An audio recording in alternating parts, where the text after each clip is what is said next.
Right, okay, sorry for the wait, folks. Still some people joining. Still some people joining. So, good evening. I'm going to keep getting distracted by people joining here. Good evening, everyone.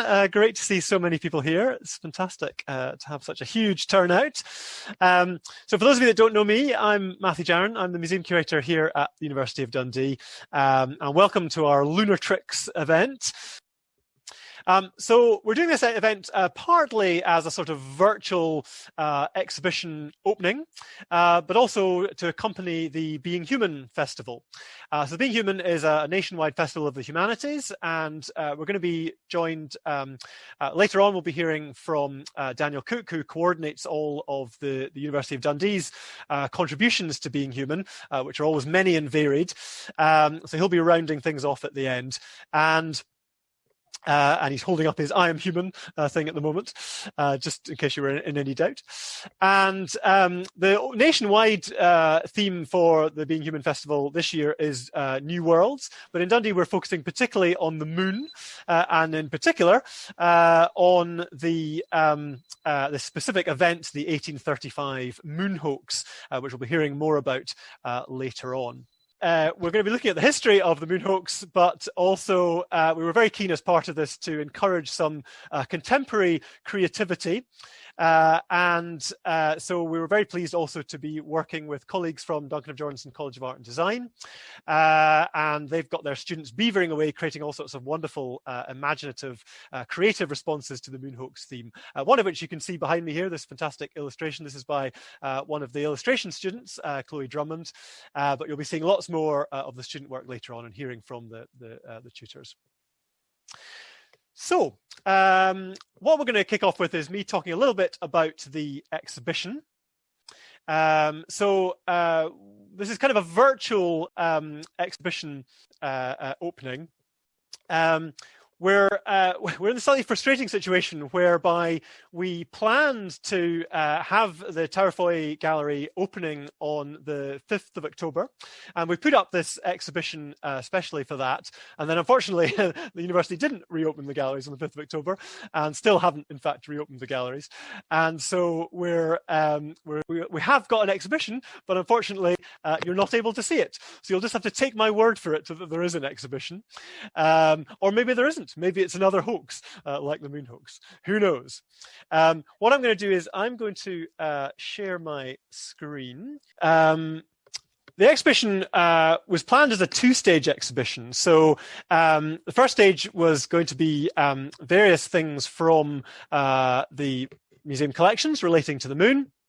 And then halfway through, the plan was that we would change this over and show some of the various student work that you'll be seeing later on. However, as we still haven't actually been able to show phase one, it'll be a little bit longer before we show phase two. But anyway, let me take you through some of the things. I'm not actually able to. Oh, there we go. I'll take you through some of the things that are in the exhibition. So it's mostly art and design pieces, but we do also have some natural history as well. So, for example, on the left here, you'll see a specimen of moon daisy, which I'm not quite sure why it's called moon daisy. It kind of really looks more like the sun than the moon, but it's also known as oxeye daisy. And then on the right, you'll see a specimen of moonwort, so-called because its leaves have that particular half-moon shape. From the Darcy Thompson Zoology Museum, various specimens here. So on the left, you will see a yellow moon crab, and it's quite difficult to see from this picture, but it's called that because the claws have a kind of crescent moon shape. And then on the right, you will see a moon jellyfish, and it's kind of obvious, I guess, why it's called that, because it has this big moon shape with these sort of craters on it there. And this is perhaps the most spectacular. This is a moon moth. One thing I discovered about moon moths is that apparently they have no functioning mouths. So when they emerge from the chrysalis, they can't actually eat. So they die fairly quickly, which seems a bit rubbish if you're a moon moth. I think evolution gave them a bit of a raw deal there, but they look very nice. So I suppose that makes up for it. Now, we will be seeing some contemporary illustration work later on, but we've also included some previous illustration students' work in the exhibition. So this is a lovely illustrated book by Carol Bramley from 1986.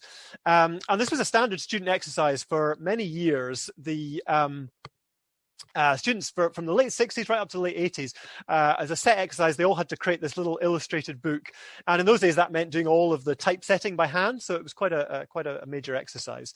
And so this one is called Back of the Moon, and it's based on a short story by Richard Adams of Watership Down fame.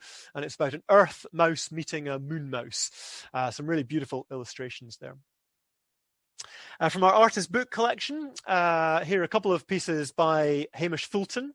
So Fulton, you may well know, is internationally renowned as a walking artist. So his work is entirely based on the experience of his walks, and many of them take place in moonlight. And so you see a couple of them described here. This is a sort of mock newspaper called The Moon, which was a collaboration by the book artist Charlotte Troy and the performance artist Oriana Fox. And it was a free feminist publication that was deliberately named The Moon as a kind of ironic response to the newspaper The Sun. Now, that's the British tabloid newspaper The Sun, not the American newspaper The Sun that published the Moon Hoax articles, which we'll be hearing about later on. And of course, the British newspaper The Sun was obviously infamous for its topless page 3 girls for many years. So this is a kind of feminist response to that, referencing the moon as a symbol of feminine energy. This is a lovely little piece from our commercial design collection. It's a piece by an artist called Bunty Stott, who worked as an illustrator both for Valentine's and also for many years for DC Thomson's. I think this is probably a little heading for a feature in one of the DC Thomson newspapers or comics. She did also do quite a lot of work for Bunty comic in the 50s. And in fact, she actually claimed that the Bunty comic was named after her. But I have met various other people called Bunty who make the same claim, so I'm not sure if that's entirely true. This is a gorgeous lino-cut print by the artist Hamish F. Souter, I think from the 1960s. Souter studied design in the art college in the 1930s and later taught at various points in the college, but he also taught for many years in the art department at Grove Academy. Became very well known as an art teacher there. This particular piece came from the Dundee College of Education collection, so he may also have been a tutor there as well. Another couple of illustration student pieces here. These are by the artist Julie Brocky from 2000. I'm not exactly sure what story she's illustrating here, but these are two from a longer series that all feature this moon cub, this wolf cub, and this little moon looking down at the wolf. And it's not necessarily obvious from the photo, but the bottom one's actually printed on silver paper, which really kind of nicely suggests the sort of silvery moonlight.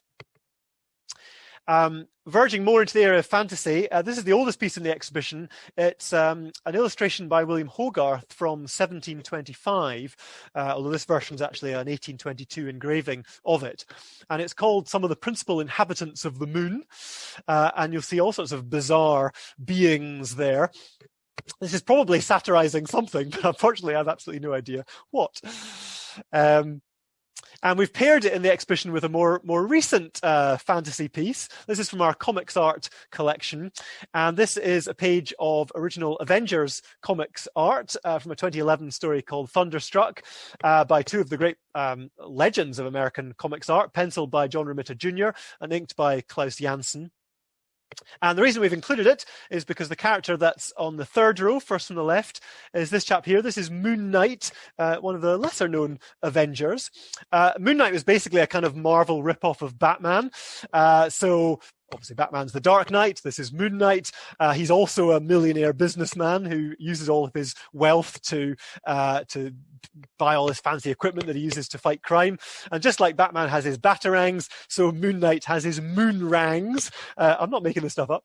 And you can see him holding one of these here. There was actually a poll done of comics fans of the top 50 Avengers, and he came in at number 49. So I don't think he's going to be getting a solo film anytime soon. And then the last piece to show you is this wonderful large-scale painting, which is kind of the centerpiece of the exhibition. This is a painting called Full Moon by the artist Gordon Robin Brown from 2006, and it's part of a series that he did for his fine art degree show called Nursery Rhymes for Bedwetters. And it also looks all sort of jolly and colourful at first, and then as you start to look at the detail, you'll see all sorts of quite peculiar and disturbing details, including the sort of youth or infant hanging from the washing line here, and this many-legged panda, and then over in the bottom right there's a sort of very small gentleman dancing with a giant snail, all sorts of weird and wonderful things. So I will stop sharing my screen now. And that's all from me. So now we're going to go back into history, and we'll hear more from about one of the key figures at the centre of the whole Moon Hoax, the Dundee astronomer Thomas Dick. And I'm going to now just need to make Brian the host so that he can share his screen. And so I'm going to hand over to Brian Kelly now. So Brian works at Dundee Heritage Trust as development officer, but he also teaches evening classes in astronomy for Lifelong Learning Dundee. So we're delighted to have Brian with us this evening. And Brian, I will hand over to you. Thank you very much. I hope everyone can hear me okay. I have unmuted. So yes, I'm delighted to have been invited along to speak this evening and say a little bit more about Thomas Dick, who is perhaps one of the lesser known local astronomers who probably certainly deserves to be known a little bit better, although in his time he was actually very well known, particularly in the United States, as we shall see. Now I'm going to try and stick to my roughly 10-minute time slot, which sadly means I can't tell you a huge amount about Thomas Dick, but we'll try and put him into the context of the Moon Hoax and what else we're hearing this evening. So if I now share my screen and go into this PowerPoint. I hope that you can now see my screen. Is that Yep. That's up okay. So Thomas Dick was born in 1774. He was born in the hill town in Dundee. His father was a handloom weaver, so it was not a particularly sort of wealthy or academic family that he was born into. And he traced his interest in astronomy back to an experience when he was just 8 years old, and he saw a brilliant meteor in the night sky, which enthused him to go on and try and find out more about astronomy and about science in general. He spent a lot of time pestering his neighbours to get old used spectacle lenses that he fitted into pasteboard tubes to make fairly basic and simple telescopes to look at the sky. And from then on, he really became quite an enthusiast for science. He did leave school initially quite early on to join his father in the weaving shed, but being more academically inclined, he did then go on to become a teacher when he was just 16, and then moved to Edinburgh, where he studied at Edinburgh University.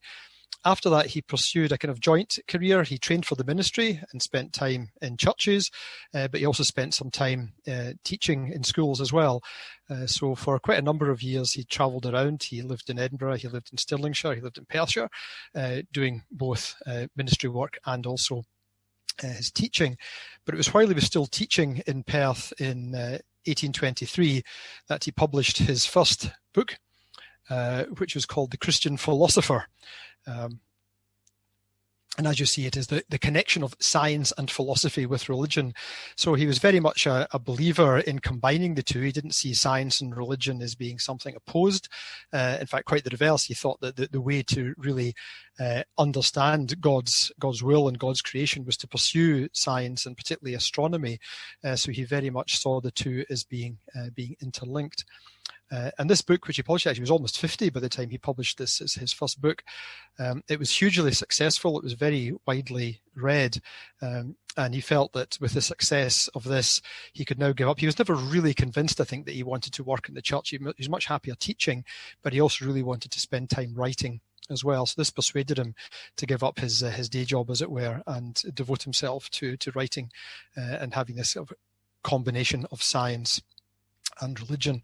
But before we move on, I couldn't resist quoting actually from a very small piece in The Christian Philosopher, where he's talking about technology. He's talking about communication, what the future of communication might be like with telegraphy and things that he described as acoustic tunnels, which are actually sort of similar to telephones today. But it's very appropriate for the fact that we're presenting this Zoom meeting this evening, because in talking about this sort of technology of communication in the future, he said that he could envisage a day when a clergyman sitting in his own room in Edinburgh, where it at any time expedient, might address a congregation in Musselburgh or Dalkeith or even in Glasgow. So while I'm not a clergyman myself, I am addressing you this evening from my own room, and I don't know where everyone is participating from tonight, but we may well be travelling even further afield than Glasgow. So perhaps even Thomas Dick himself wouldn't be surprised at the way that we are enjoying this particular session this evening. So in 1827, he moved back to Dundee, to Broughty Ferry, to take up this career in writing, and he bought what was initially a fairly small cottage in Broughty Ferry that he then enlarged to become a 2-storey building with this little observatory turret that hopefully if you can see my cursor there, which had the observing platform up on top, where he had a fantastic open view out over the River Tay. And of course in those days there wasn't really the same issues we have today with street lights and pollution. So he had a wonderful view of the sky. He went on to write quite a number of other books. He wrote a lot of philosophy and religious books as well, but his books on astronomy flowed quite quite frequently after his move to Broughty Ferry. So we see here celestial scenery in 1838, the sidereal heavens in 1840, the practical astronomer in 1845, solar system in 1846, and the atmosphere and atmospherical phenomena in 1848. But again, although these were largely astronomical books, he did also infuse them with his Christian beliefs, as you can probably see from some of the subtitles here. Celestial scenery was illustrating the perfections of the deity and a plurality of worlds, which we'll come back to in a moment. And similarly here, the sidereal heavens as illustrative of the character of the deity and of an infinity of worlds.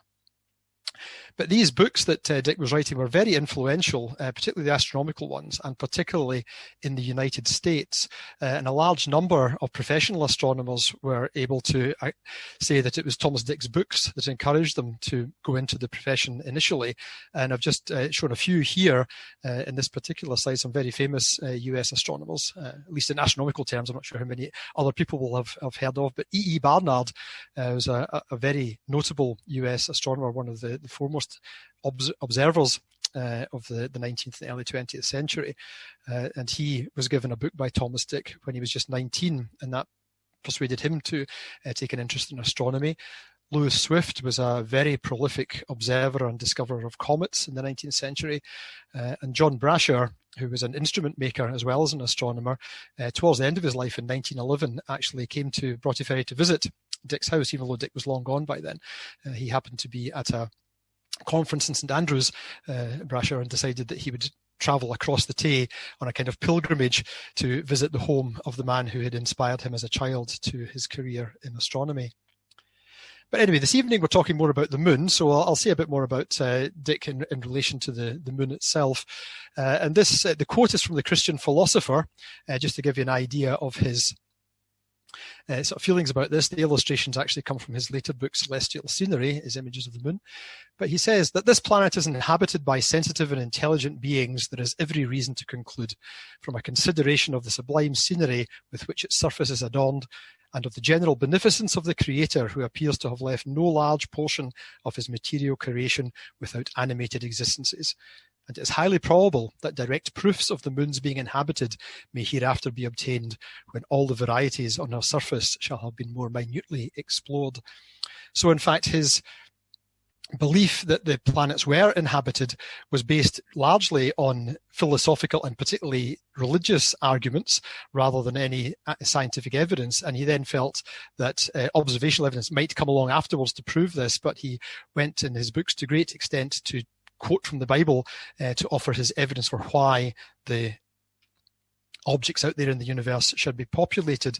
Although he did take some scientific approaches to working out how many beings there might actually be existing in the solar system. His technique was to work out the square mileage of the surface area of the different bodies in the solar system, and then taking the average population density of England, he then worked out from that what the population was likely to be on all these bodies. So the central column here is listing his projected populations of all the different bodies in the solar system. And the grand total is down there at the bottom. It's a very precise number. As you can see, it's just slightly under 22 million inhabitants within the solar system itself.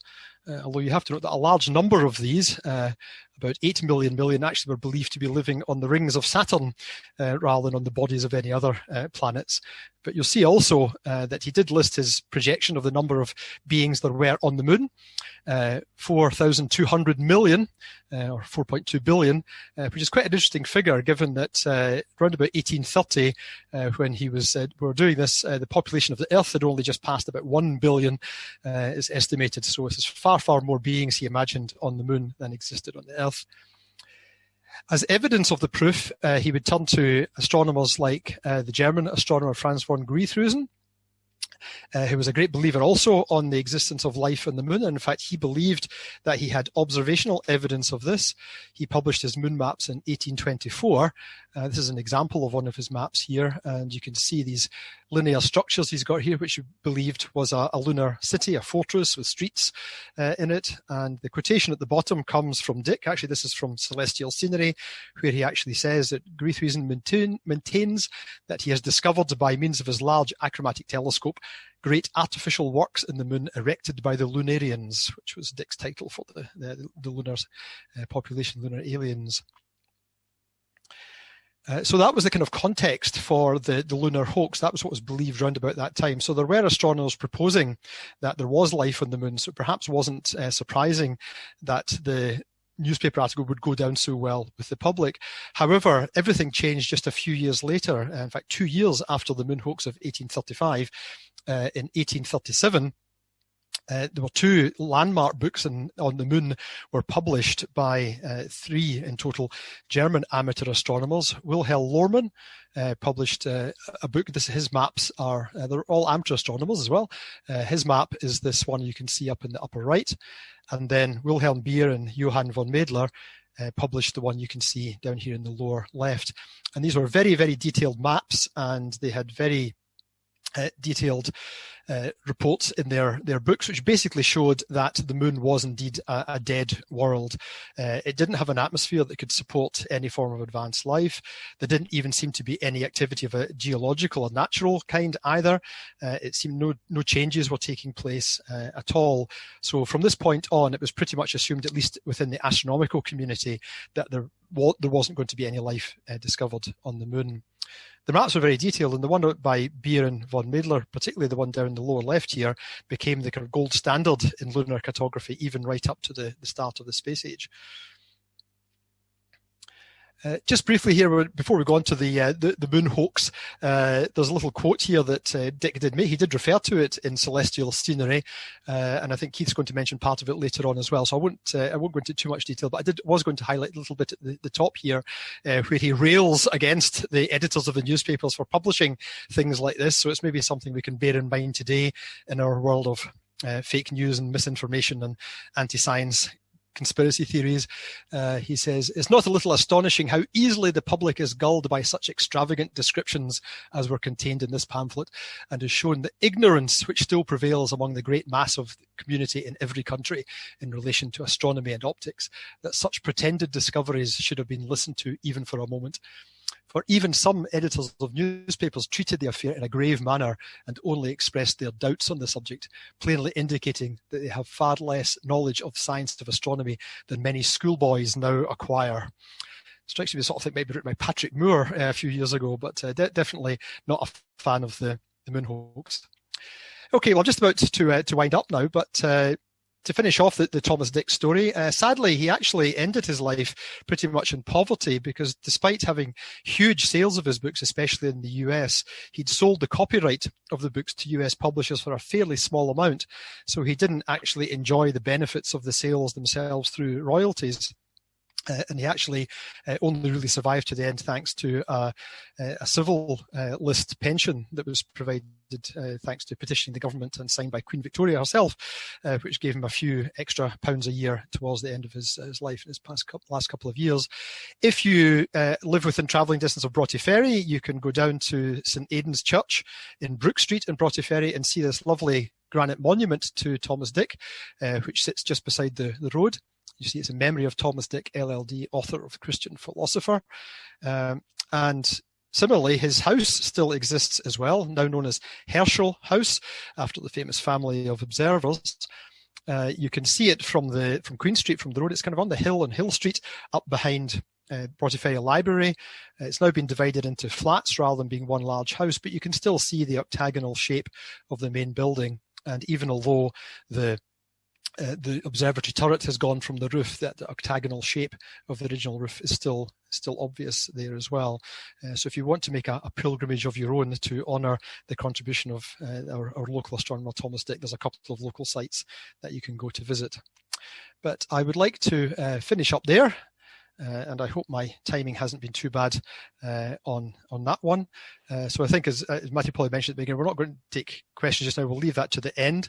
So I'm going to try to now pass on the microphone, as it were, to Keith. There we go. Thanks so much. Change the host. Okay, there we go. That was brilliant. So now we're going to hear a bit more about the Moon Hoax itself, and delighted to welcome Keith Williams, who teaches English in the School of Humanities and also runs the science fiction master's course. And as we can see behind him, Keith is coming from the moon and he's got some interesting creatures behind him. So we'll look forward to hearing more from you, Keith. Over to you. Thank you very much, Matthew. That was brilliant, Brian. Thank you for the smooth handover. I'm just going to share my screen.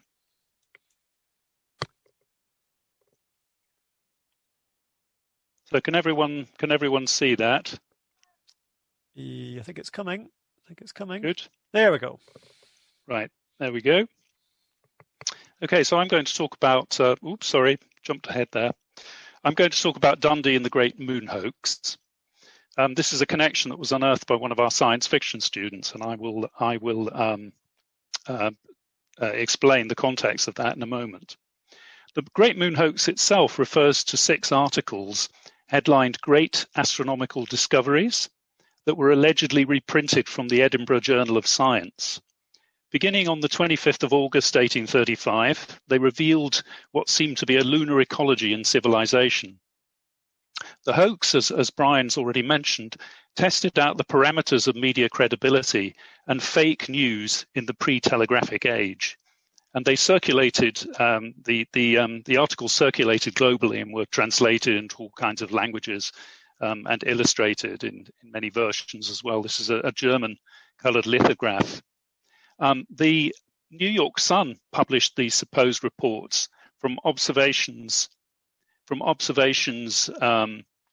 allegedly carried out by the Astronomer Royal, Sir John Herschel, using the most powerful telescope yet invented, connected to an oxyhydrogen projector screening moving images. And you can see that illustrated, that complex apparatus illustrated in the lithograph that I've just been showing.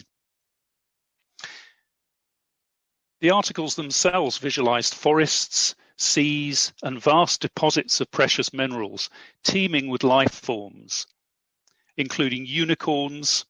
That should have given people pause for thought, as it were, including unicorns, intelligent beavers, and flying man-bats, known as Vespertilio homo, as it were. You've got a close-up of them here, living in harmony with the intelligent beavers. They were also flying around in naked innocence and worshipping in triangular temples, as illustrated in this lithograph here. These wonders were revealed ever more sensationally until the telescope ignited its enormous lens exposed to South African sunlight, acting as a burning glass. Now, editor Richard Adams Locke, on the left here, later admitted writing the articles, not just to boost the circulation of the newspaper, but to satirize speculations by the Rev Thomas Dick. So as Brian has already mentioned, from his observatory, Herschel House, named after Dick's hero, whose reputation was central to the plausibility of Locke's fiction, Dick's descriptions of the planets, and in one of his books, even the sun, included details about unfallen beings that the Almighty populated them with, since only the Earth was corrupted by original sin. Astronomy was still a safe science at that time for orthodox thinking. Geology's fossil record of extinct species was opening up into deep time, and in biology, Darwin's theory of evolution through natural selection was beginning to break, both of which, of course, challenged the creationism of the Book of Genesis. In this context, Locke attacked Dick's speculations as a kind of naive science fiction, as it were. The Moon Hoax is a significant event in Dundee's forgotten cultural history, but also in science fiction in general. And it's a springboard for questions which are still very topical today. Clashes between cosmic views of faith and science, the growth and power of modern media, and their relationship with public trust, facts, and imagination.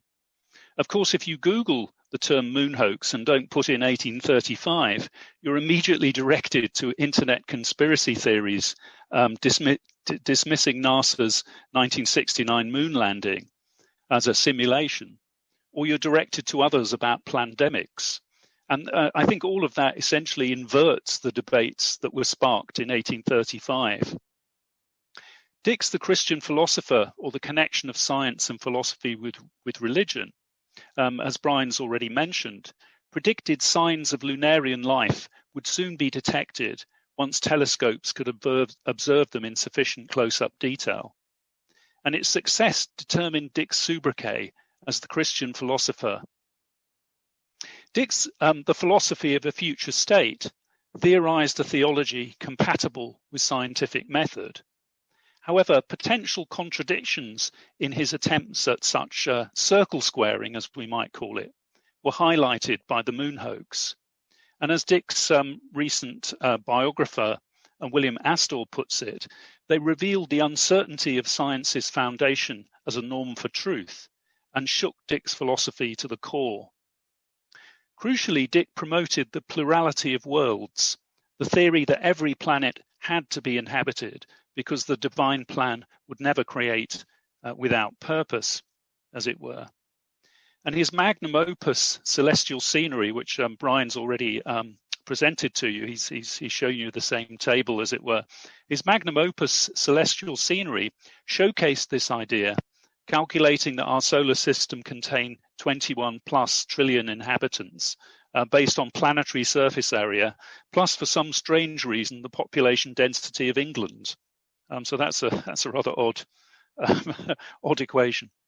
Hence, the moon might contain, as Dick put it, beings far more numerous and perhaps more elevated in the scale of intellect than the inhabitants of our globe.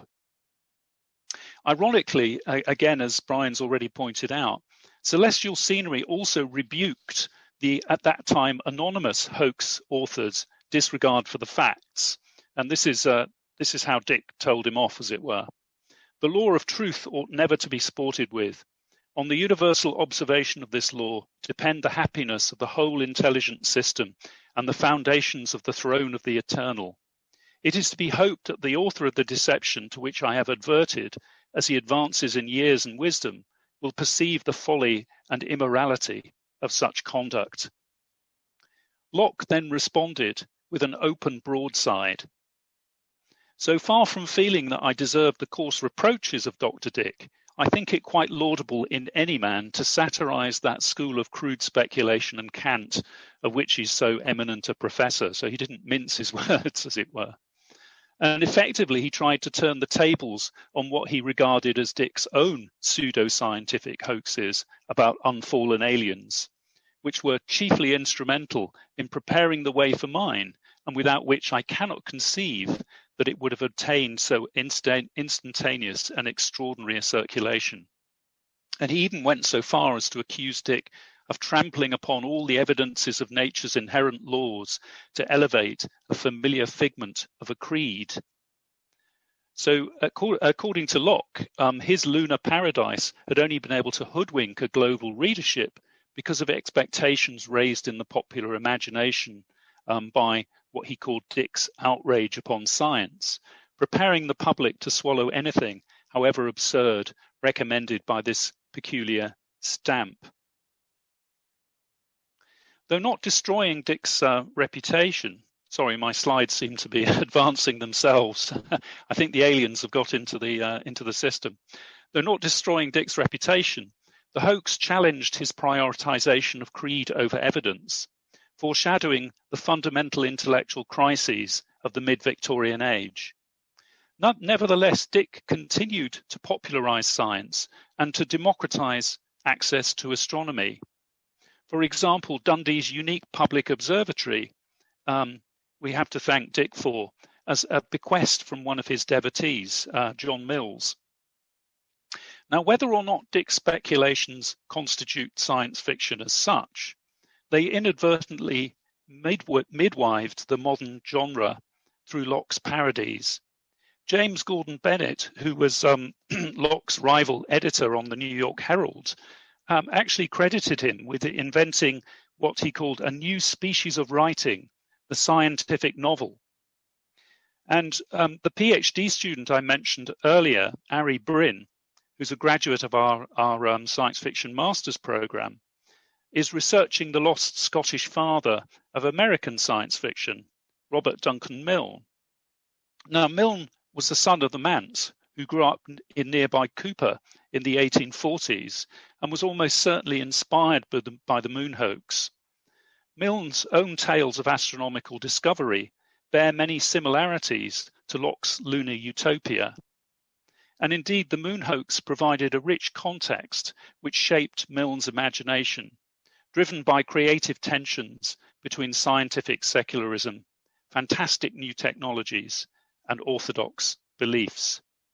So I will stop there and I will hand on to my successor, who is going to be talking, I think, about the student exhibition.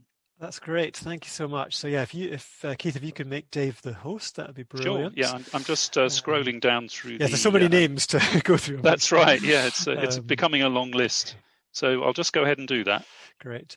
So yeah, so we're now going to hear about some of the extraordinary creative responses that we've been commissioning. And first of all, we're going to hear from Dave Wood and Helena Gregory, who are lecturers in graphic design at Duncan of Jordanson College of Art and Design. And they're going to do a sort of double act here. So take it away. Okay, can everyone see that okay? Yep. And my mic's working. Helena? Yep.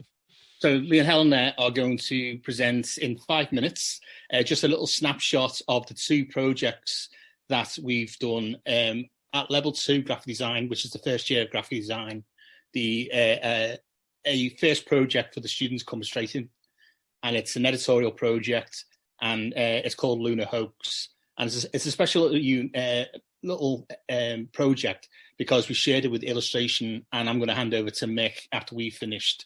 And Mick's going to talk about the illustration side of the Lunar Hoax project. So it's an editorial project where the graphic designers used the Lunar Hoax story and the lithograph you saw in Keith's presentation to begin to understand how to use their skills in laying out work.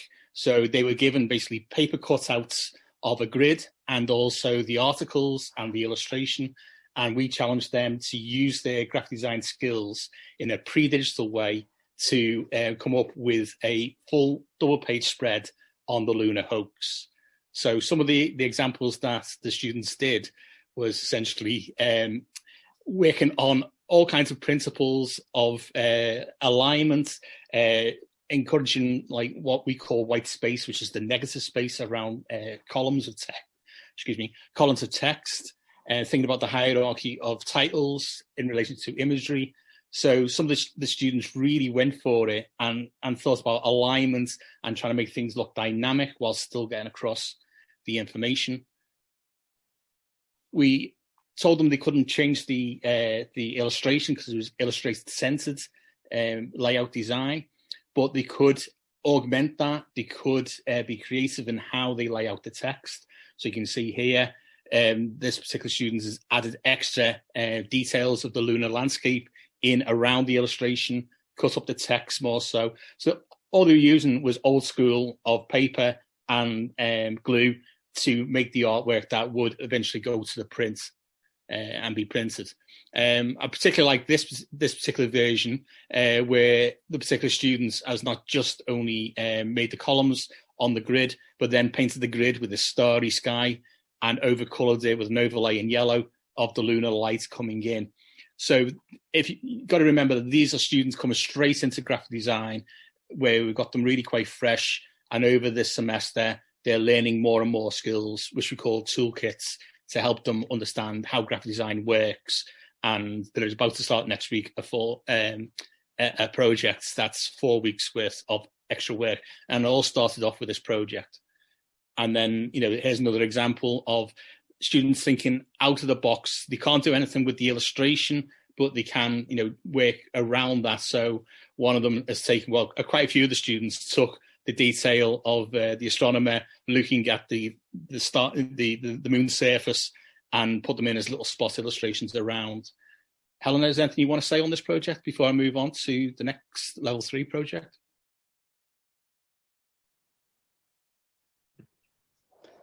Yeah, I think it was a nice kind of experiment with like layout and, working within like confines of a grid and kind of having like all the content chosen for you. But yeah, as you say, like a big thing that I was trying to get the students to think about was like, how can you communicate some of the ideas from the Moon Hoax? So like there were some students who kind of looked into like the backstory and maybe the context that the hoax was conceived in, and kind of thinking about how that might like impact the way that they use color or hierarchy, which I thought was really nice. Good like conceptual thinking to see so early on.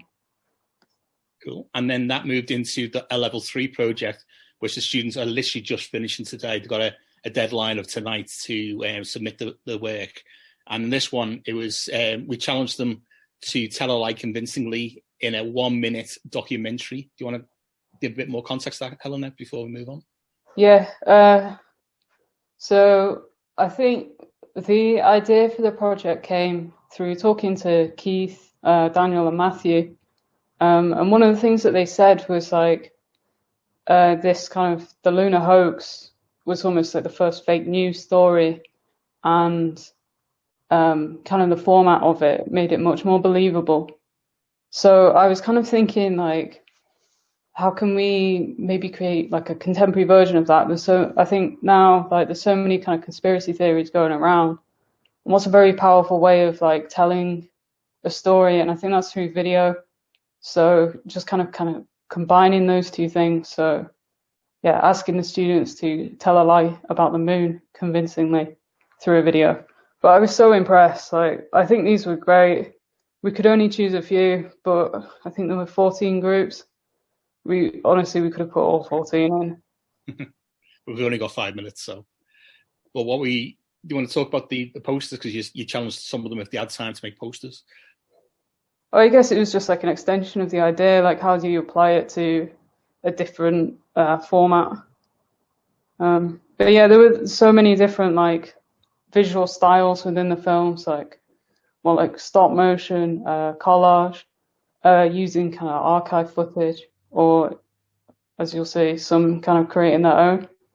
But I'm excited to kind of show this project, and hopefully we can arrange that to happen. So fingers crossed. We're going to end before handing over to Mick on one of the 1-minute documentaries of the lunar cheese that you see on the right hand side, the poster for it. So fingers crossed the technology works and it does play. So I press play, fingers crossed it all works. Hi, I'm Angus Russell and I'm the founder of Lunar Cheddar, a small moon cheese business in Dundee, Scotland. So the idea all started when I found an accumulation of moon dust on the roof of my flat, and my mate jokingly suggested that we could make cheese out of it. So that's what I did. Well, moon dust is a cosmic dust that lands on the Earth's surface every year. I think there's something like 14 million tonnes of it that lands per year. So I guess I'm doing you all a favour by making cheese out of it. Regolith in its most natural form is actually toxic to humans. This is due to its high silicon content, so I need to filter it out. When the full moon comes, I get up at 4 AM, collect the dust, fresh for the next batch that I'll make later on in the day. It really is my passion. I gave up my job and sold my car for this leap of faith. I am just so glad that I've got customers that are just as enthusiastic as I am about Lunar Cheddar. So that's telling a lie convincingly, and the team behind it is here, as you can see. So we're only given like 3 weeks to do that project in, and they did an amazing job in those weeks just to get to this 1 minute. So yeah, we could have chosen all of the 14, and we only had to choose one. But I think that's quite a good summary of how to tell a lie convincingly from a graphic design perspective. So we'll hand over to Mick now, who will talk about illustration and their elements. So I'm going to stop screen sharing, and I think it's for me to find Mick. I'm in there somewhere. Yeah. Make host. Over to you, Mick. Great, thank you, Dave. Right, I'm going to attempt my screen share right away. Here we go. Hopefully everybody can see that. We'll go full screen. Okay. Right, that should be it. Hi, everyone. Thanks, Dave, as well. I thought that was really funny, the lunar cheese. We ran the project slightly differently in that Dave actually provided us with templates for students to use to make editorial illustrations. So for our second year, again, the first year that we have coming into the illustration specialism, we like to get an editorial project in the first semester, because for us, an editorial illustration is really like an illustrator's bread and butter. Working with an art director, most online publications, newspapers, magazines have an art director. So they're going to commission illustrators to work with a text and provide something that sort of adds to and augments the text. And because of the sort of privations of fitting it in amongst the layout of the copy, that's another consideration for them. So Dave provided us with some excellent spreads with the text and the titles and lots of kind of design problems. I have actually shown here, I'm going to just whiz through a number of them because and take them slightly out of context just so you can see the image really well. And I've just put a couple that are actually in context with the text that David provided. So for our illustrators, like doing things like this image, which is kind of using sort of visual metaphor, or you making a sort of portmanteau image, is a really good way to tackle editorial illustration. So you can maximize what the image is doing and adding. So here it's almost like somebody's kind of lifting a little flap, which constitutes the sort of moon, to reveal this the sort of moon ape people. And of course, for illustrators, it's a dream to be dealing with such sort of crazy visual sort of possibilities in the text. This is Daisy Thomas, who got quite fascinated with the list of animals. It was mentioned before, some of the things like the unicorns and the sentient beavers. I mean, again, it's an illustrator's dream to have this sort of pageant of bizarre creatures. She's really gone for the whole thing, but it's almost like these kind of 19th century people are followed by this parade of the kind of lunar characters. And again, this is Daisy Thomas imagining this kind of the shock of this person sort of breaking into this scene, and they're trying to hide this person has bat wings. The students, again, were inspired not only by the text, but lots of the info given by Matthew and by Keith, and Keith gave us a really good presentation outlining some of the background of the lunar hoax. So they got really inspired with this. So you can see lots of the odd shapes and formats, and imagine where they might sit in the articles provided by Dave. So it's real sort of design problems, this sort of long letterbox format to sit along the top of a magazine spread. This is a really interesting one by Ella, who decided to try and kind of make her own lunar surface to photograph and then populate with these characters. So she's made these kind of splodgy shapes with sand on the beach, photographed that and used it as a stand-in for the lunar surface, and then put these kind of cut-out characters in amongst it, which I really like. Here's somebody, Ella, who does things that looks very much like she uses the language of manga quite often, which is Japanese comics and animated films, and you can see that she's imagining these sort of lunar beings slightly differently, this kind of slightly hairy limbed, slightly ape-like people with the golden apple, which again is features in the curious stories of the moon. Again, here's a sort of imagined astronomer, sort of almost what the moon is a stand-in for the disk of what's viewed through a telescope. It's doing both things at once, which is a nice one. And here you can see some of the things in context. So you can see Dave posed us a lovely problem here by plonking a great splodge of text right where you might want to try and put an image. So a few people have navigated the way around that, which I think is interesting. So this is kind of using collage and things that evoke the original newspaper article, and it kind of breaks out into this outer space scenario. Here's somebody using the same layout in a very different way, Leo, and she's done something almost like this kind of the broadsheets being flung out by this kind of person who's also sporting fake bat wings. It's got a slightly Hogarthian kind of feel to it, which I think is really clever. And this is also, Leo, very different for one of her spot illustrations. So you can see this idea of the sort of wanderer on the moor is looking at this silhouetted sort of bat person against the moon, which is really nice.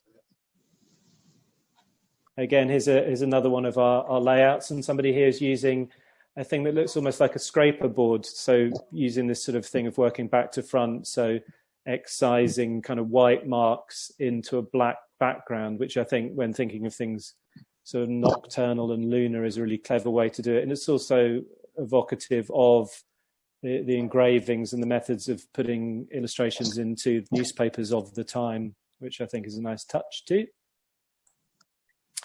And this is Zofia, and she's imagined these sort of lunar plants, and you do kind of get a glimpse of sort of ape bat person legs sort of dangling into the image at the top left there, as well as on the right, something that's halfway between the view through a telescope and maybe the view through a microscope. It's sort of slightly amoeboid shapes in Zofia's work. And I think that's my last one. So I was kind of super accelerated there. Hopefully that was visible and you could kind of get the benefit of the illustrations. There are 35 people in the group, so there's tons of pictures. So we hope to be able to get those on public display eventually, as every student tackled more than one article, and many of the articles had more than one image. So you'll appreciate that there's lots of things in there. So what I'm going to do is try and sort of unhost myself and make Matthew the host. Yeah, put it back to me. That would be brilliant. Yeah. Now, we have time for questions. So if anyone has any questions, do please pop them in the chat. We've always had lots of positive comments there. It was absolutely fantastic to see all those wonderful images. I'd seen the illustration ones before, but I hadn't seen any of the graphic design ones before. So it's really fantastic to see those. And as I say, some of that work we will be able to add on to our exhibition at some point when we're able to open. And the various videos, we're planning to put them onto YouTube, so you'll be able to watch those as well. So feel free to write some questions into the chat, and we'll get for any of the speakers, and we'll answer those. I had one question for, I guess, either Brian or Keith to answer, which I don't know whether you know the answer to this, but obviously you mentioned that that Dick died in poverty, and yet he has this enormous stone. So presumably somebody else raised the money to build that. Do we know who did that? I don't know off the top of my head. I think that there were sort of public subscriptions to try and raise some kind of pension for him as well. So I imagine that there'd be something similar would have been done to acknowledge his passing with that particular monument. But I don't know any more details at the moment, I'm afraid. I don't know more myself, Brian. I know it was done by subscription, but it's such a fitting monument, isn't it? I mean, it looks like a rocket pointing skywards.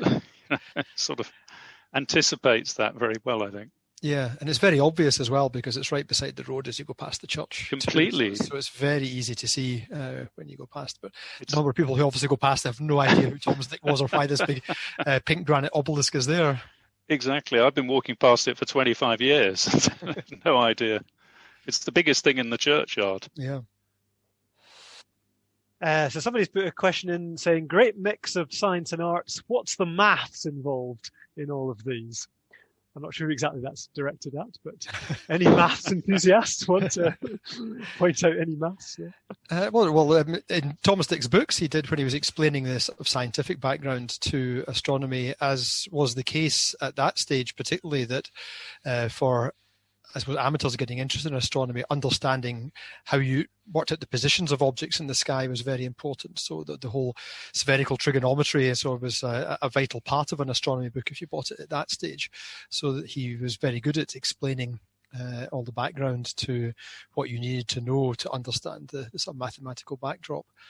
He did do some quite technical books, as The Practical Astronomer, for example. He has a lot of detail on the construction of telescopes and instruments, and a lot of the mathematics to do with that as well. Was astronomy really a self-taught thing at that time, or was there somewhere you could actually go to study it? You could study it professionally, but in the UK, particularly at that time, there were a lot of, if you like, gentlemen astronomers. So you had people who were, perhaps Thomas Dick is not necessarily a good example of that because obviously he didn't make much money out of his astronomy, but certainly in England, there were a lot of wealthy sort of manufacturers who had made their fortune in various businesses, who were able to give up work by the time they were in their 30s or their 40s and then devote their time to astronomy and build large telescopes. So certainly I would imagine during the 19th century, while in mainland Europe, like the Germans, we saw there were a few amateurs there, but largely speaking, a lot of the astronomical work in the European mainland was done by official institutions, government observatories and university observatories. But in the UK, it was largely the province of wealthy individuals. We have a question from KJ who says, asks, what was Dick's reputation damaged by the hoax? Again, Brian, you may know more about this than I do, but he certainly seems to have been stung by Locke's article, which I think was in a magazine called New World. It was an open letter on the front page. His biographer William Astor seems to think that Dick was certainly shaken by it, but I don't think that his reputation was necessarily torpedoed. He still went on to continue to be a very important figure. And I looked at an American edition of his collected works, which was published in the 1850s, and it's pretty lavish. Yeah, because as far as I know, he probably didn't really change his views. He still mentions his arguments for the plurality of worlds, even in the editions later than that. But I suppose it must have been more difficult for him because he was arguing the case for the existence of life, not on any scientific basis, but purely on his sort of religious beliefs and taking quotations from the Bible to support it. So as the scientific evidence that he had hoped came along didn't materialize and in fact was going the opposite way, it must have been very difficult for him to try to maintain that. Yes, absolutely. I think particularly after the publication of The Origin of Species in the 1850s, that would have made Dick's position quite complicated. Although, if he'd lived longer, he might well have taken a less kind of literalist view of the of the Book of Genesis, as other Christian thinkers who tried to square that kind of circle, would do later in the century as they gradually kind of adapted to the theory of evolution. Yeah, possibly. I mean, he seems to have had quite strong views on various things. Apparently, he didn't like novels. He had a huge dislike for novels, and he was very rude about Sir Walter Scott and people reading this because he thought they were depraved way of spending your time, and they wanted people to read scientific works and right. Educational works, and not things like novels. And he was also very much against singing hymns in church, apparently too. He thought that was a rather backward-looking thing to do. So right old party pooper, basically. Yeah, so it's difficult to know whether would he have accepted the change or would he have become more entrenched in his views. Well, yes, that's true, I suppose. As you say, he was already in his 50s when he published his first book. So those of us who passed that point tend to become a little bit more sclerotic in our thinking. Yeah. Just think again of astronomy popularizer like Patrick Moore and so on, that who obviously had some quite strong right-wing views as well, politically and socially. Somebody's asking if there were any other moon hoaxes that either of you know about.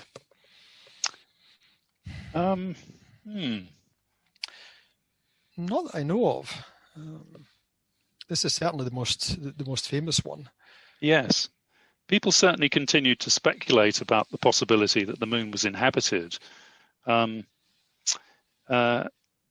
Farley from Local History was in touch with me recently and said that there's some Dundee astronomer from the 1880s, I think, who was publishing a series of articles which he called a new selenography, which included, I think, some components of speculation about, whether there were selenites, as it were. I don't think Dick's term, the lunarians, really survived, into the sort of popular parlance of science fiction, but selenites certainly became very widespread. And you mentioned Ari Bryn earlier, and Ari has posted a question for you, Keith. Yes. Well, I think in a way... she's asking, could you speak a little more to how Dick's work and the moon hoax overall might have influenced the direction of future science fiction? Well, I think Ari herself is probably better placed to to speak about that in relation to Robert Duncan Milne's work in particular. Milne certainly wrote a series of a connected series of stories called A Peep at the Planets, where a scientist uses a very advanced form of telescope to actually observe, the inhabitants and the civilizations of different worlds in the solar system. And that there's clearly a kind of moon hoax-like structure, to the way that those stories are written, although they're also very in the way that utopian stories often are. They're also kind of critical of, the sort of dysfunctionality of societies on Earth, by kind of projecting these more ideal kinds of societies on other planets.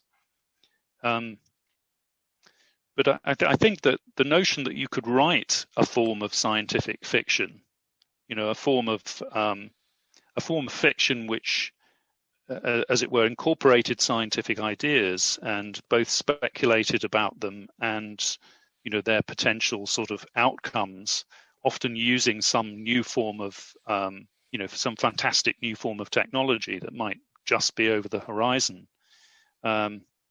That would certainly be in a kind of line of development, I think, from the moon hoax itself.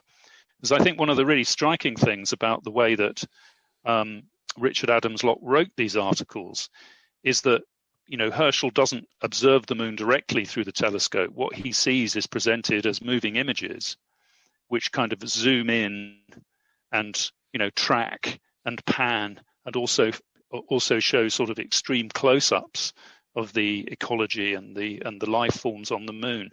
So the descriptions were actually presented as if you were watching a kind of film projected on a screen, but 60 or 70 years in advance of the cinematograph, which I think is remarkable. Although there were lots of visual media at the time, that Locke might have been drawing from, and indeed which responded to the Moon Hoax itself, so that we know that there was a moving immersive diorama, based on the Moon Hoax articles. Well, at the time that people still gave them some degree of credence, and also stage shows and so on. So, the hoax itself was taken up by the media in a way that sort of spread the science fiction around the world, and which, as it were, highlighted that kind of intermedial quality that it has. Excellent, thanks. I was going to ask Mick, Dave, or Helena. Obviously, you had so many wonderful things coming in there from the students. Was there anything that just completely surprised you or amazed you, or that was just so totally left field you weren't expecting it? I think I'm surprised by the things that Dave was showing. It's like the lunar cheese was completely crazy. I think for my part, I think it was just that invention, that play. There are images there, those engravings, and it's always that thing that the students surprise you with, where they go imaginatively, but also how they manage to just do something completely new and kind of really mine the depths of their sort of creative intelligence to come up with stuff. Even though they've been shown an image that's out there already from the original hoax, they do something new with it. And so in a way, they all surprised me, I'd say. I think the project on the whole was really great, because we had the two sister degrees, graphic design, illustration, and the same project. And seeing the illustrators respond to the layout is wonderful to see. And seeing how the graphic designers at a very early stage in their career, try to interpret the text around an illustration. That was really interesting from my perspective on level 2. But level 3 just blew me away. When they pitched their ideas of what lies they wanted to tell to me and Helena, we were both in stitches, because just the ideas of the lies. And then we had a crit this week with them. And yeah, again, just seeing work in progress and how they were developing it, it was just brilliant just to see how inventive graphic design students could be using the format of documentary. And yeah, we could have shown all 14 of them. We didn't have the time. But yeah, there's some real crackers there. So hopefully Matthew can put them on social media for everyone else. Absolutely. So I guess that's what we're doing in Duncan and Jordanston, isn't it, Dave? We're breeding very effective liars. Is that good or bad? So if they don't become illustrators or graphic designers, they can have a career in politics. Helena, anything you wanted to add? I don't know. I think Dave kind of covered it with when they pitched their ideas, when we asked for 3 from each group, they were all good. We were just howling to each other on teams. They were so good. And then just to see what they managed to come up with in 3 weeks, I've been so impressed. And I think credit to them. Absolutely. The kind of outcomes, it's all on them. So, yeah, exactly. Yeah, I've been really impressed. Fantastic. Well, we'll definitely share those videos, and we'll let everyone that's taking part in this event know, so you can all watch them. So that's all the questions that have come in. So now we're going to ask Daniel Cook, who's a colleague of Keith's in English in the School of Humanities, to tell us a bit more about what's coming up with Being Human. Daniel, I forgot to ask, do you have a PowerPoint? Do I need to make you host? No. Okay, so we'll just hand over to you, Daniel. It's all me. Thank you so much. What a wonderful event that was. The Being Human Festival is now officially launched. More than 250 events across the UK are happening right now until the 22nd of November, completely free, funded by the Arts Humanities Research Council, the BBC and the Wellcome Trust. It's just a wonderful confluence of art, science, creativity, and a bit of maths as well. So there's loads of ways you can find the information. If you quite simply Google or use another search engine, Being Human Festival of the Humanities, you'll find all of these events. I'm very proud to say for the 6th year running, Dundee is a regional hub on behalf of Scotland. Our events in Glasgow as well. You can find us on Twitter at Human Dundee. We're on YouTube. We have our own YouTube channel. We'll host a bunch of videos there. You can find us on Facebook. So many different ways to get in touch with us. On behalf of the team, which is Keith Williams, Chris Murray, Lauren Christie, Erin Farley, that's the core team. But the Being Human family is everyone. That's all of the speakers we heard from today. It's the students who have been involved for the last 6 years for various projects across the university, not just humanities. It's also School of Education, psychology, social sciences, life sciences, KHID, DJ CAD, the whole community. It's very much a university and city-based initiative. So get in touch and get involved in the activities. Tomorrow we have a takeover day at the Science Centre, which is online, completely free. They'll be launching a bunch of activities from all age groups, from the age of 2 to 20. So many ways to get in touch over the next few days. And thank you again to all the speakers and to all of the students for getting involved. So creative intelligence, to pick up Mick's phrase, I think that's perfect. And being human is what it's all about. If you guys out there, I'm talking to everyone here, if you're happy to turn on your cameras, we'll take a little photo for Twitter, but you don't have to. But it'd be nice to share our common humanity in this darkest of years, from lockdown to countdown. Being Human 2020. Thank you. Oh, he's got all the patter, hasn't he? Yeah, folks, if everyone would like to turn their camera on, and we'll take a screenshot of you all waving. And I'm loving the Santa hat there from somebody. Gosh, we've got various people with space in the background and everything. This is fantastic. Excellent. Are you doing this, Daniel, or am I doing this? Who's doing this? All done. Photos taken. Too late. Oh, you've done it. Okay. I wasn't ready. Excellent. Oh, thank you all so much. Big thanks to all our speakers. Thank you all for coming. It's been an absolutely fantastic event. And see you all anon. Good evening, everybody. Be human.